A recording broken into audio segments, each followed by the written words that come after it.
தீருமோ உன் வண்ணம் மேக ஸ்தலங்கள் என்றும் தானே தீருமோ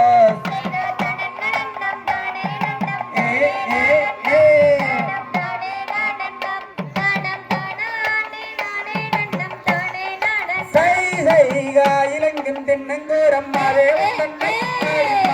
தன்னை நான் கனகத்தில் கண்டு கொண்டேன் கண்டேன் சென்றேரே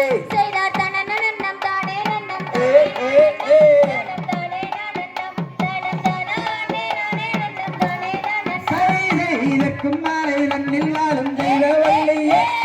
தெய்வவல்லியே உன்னை கூட்டி போக வந்தேன் நானும் இங்கேயே